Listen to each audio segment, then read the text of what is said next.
विकास का मूल्यांकन जो है इसके बारे में अपन चर्चा करेंगे आज कि विकास का मूल्यांकन है कि हमारे देश में विकास या विश्व में विकास हुआ है या नहीं हुआ है, इसके बारे में अपन मूल्यांकन करेंगे। आपको मालूम है पूरा लेसन पढ़ लेते हैं और पूरा लेसन पढ़ने के बाद अपन उनका निष्कर्ष निकालते हैं या मूल्यांकन करते हैं कि इस लेसन में हमने क्या सीखा, क्या ज्ञान प्राप्त है।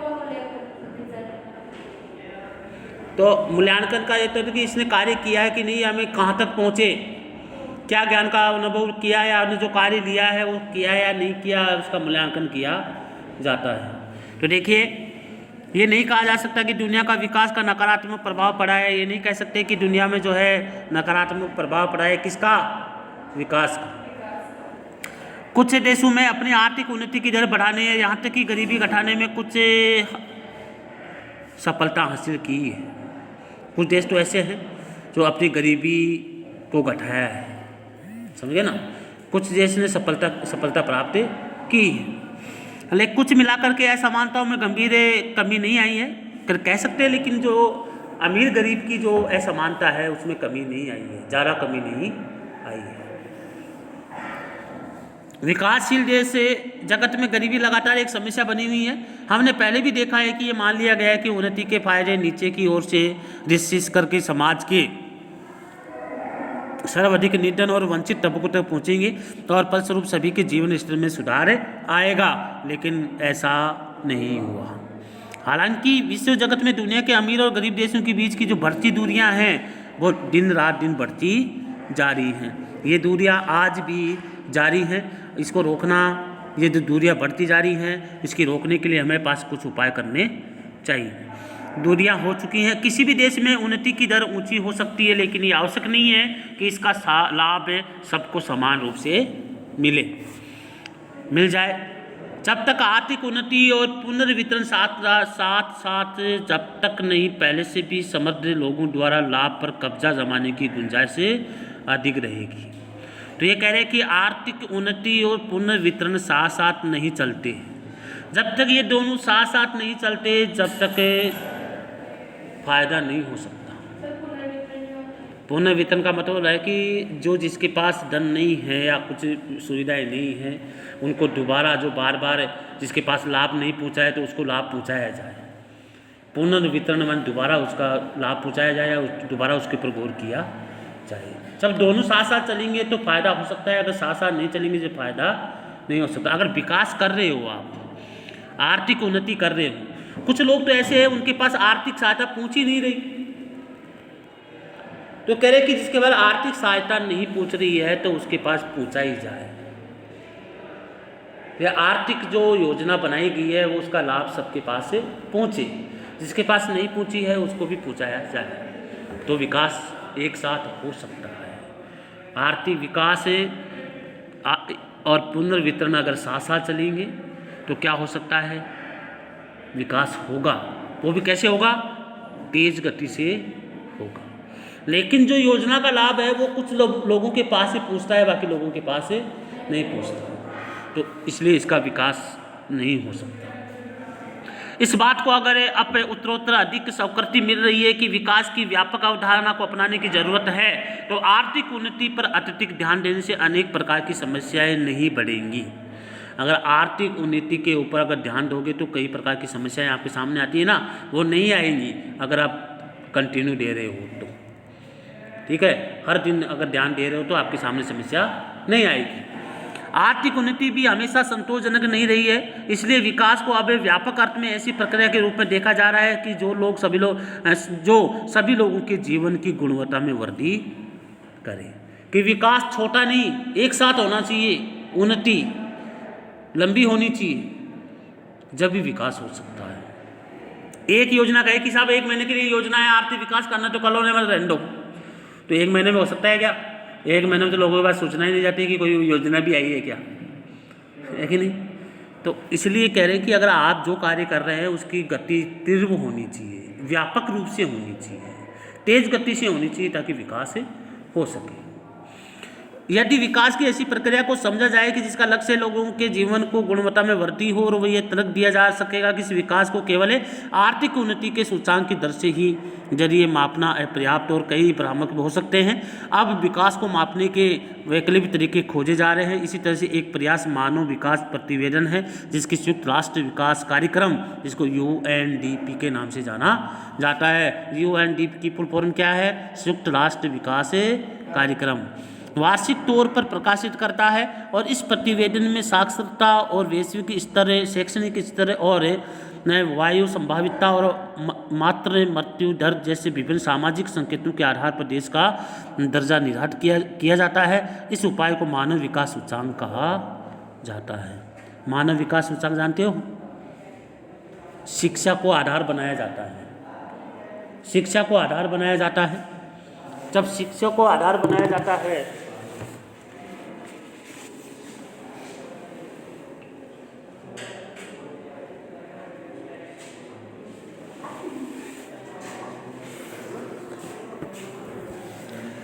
मानव सूचांक किसे कहते हैं?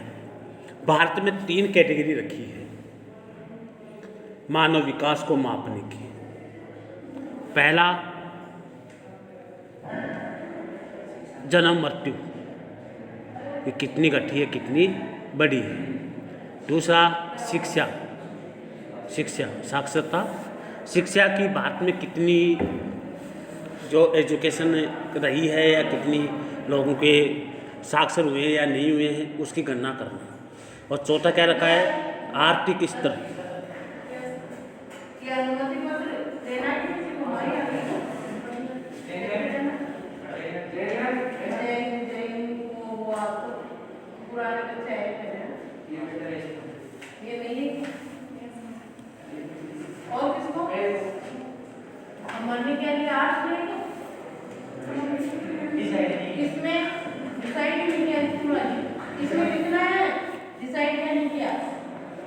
पहले पढ़ के और ढंग से पढ़ना है। और ये कौन? गौरव तेरा बराबर है? आपका क्या नाम है?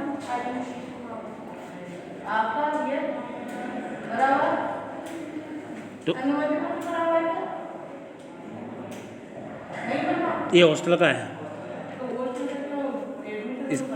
इसका परमानेंट है। अच्छा, वो है क्या? हाँ, तो एडमिशन का बना है, सर से साइन करा लो हॉस्टल वाले।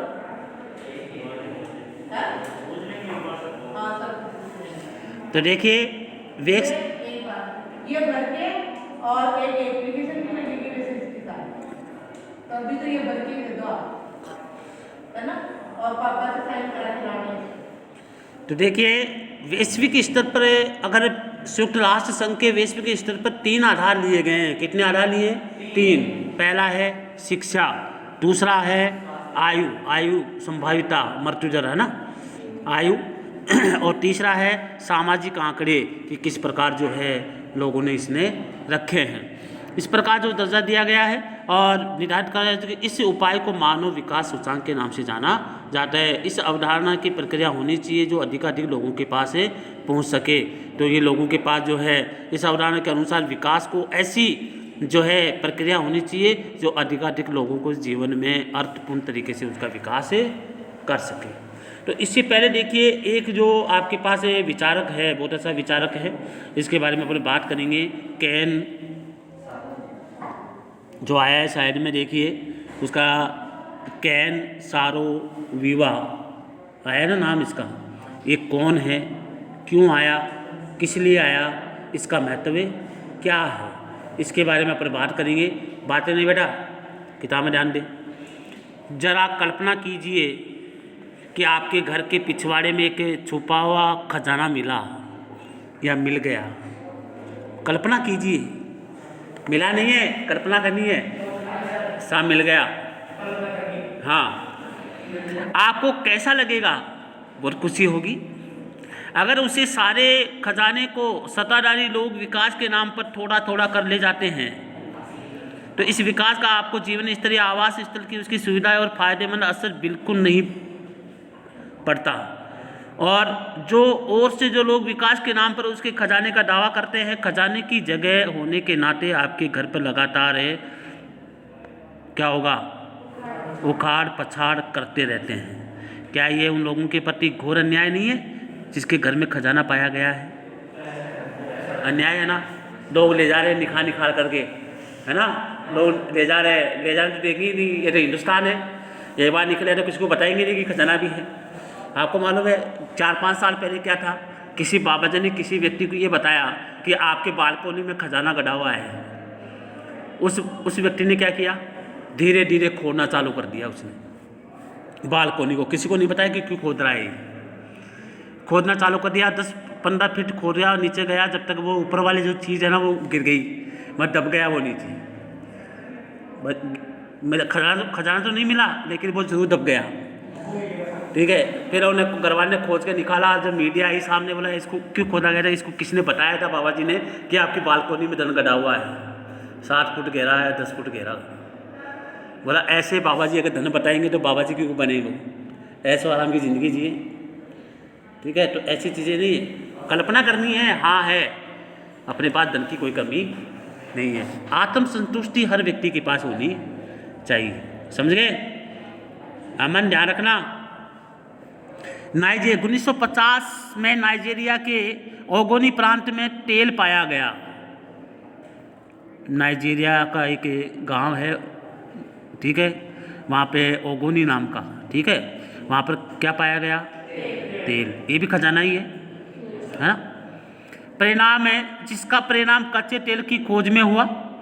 जल्दी आर्थिक वृद्धि के बड़े व्यापार के दावेदारों ने अंगोली के चारों ओर राजनीतिक षड्यंत्र, पर्यावरणीय समस्याओं और भ्रष्टाचार का घना जाल बुना दिया, जिससे उस क्षेत्र में विकास को रोक दिया गया, क्योंकि वहाँ पर तेल मिल गया। अब जो विकास हो रहा था उस गांव के विकास को क्या कर दिया इन लोगों ने, रोक दिया। क्यों? तेल के कारण। किसके कारण?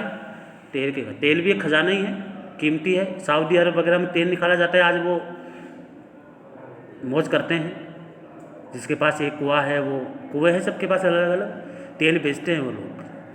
वहाँ पानी नहीं है, पानी तो यहाँ से जाता है इंडिया से। तो देखिए चारों ओर, इसके बाद देखिए पैरों के नीचे दबे खजाने को लूट ली। देखो जो दौरान उन्होंने देखा कि तेल और गैस उद्योग के गरीब अगोनी किसानों के पैरों के नीचे दबे खजाने को लूट लिया और बदले में उसकी ज़मीन को प्रदूषित किया और स्वयं किसानों को बेघर कर दिया।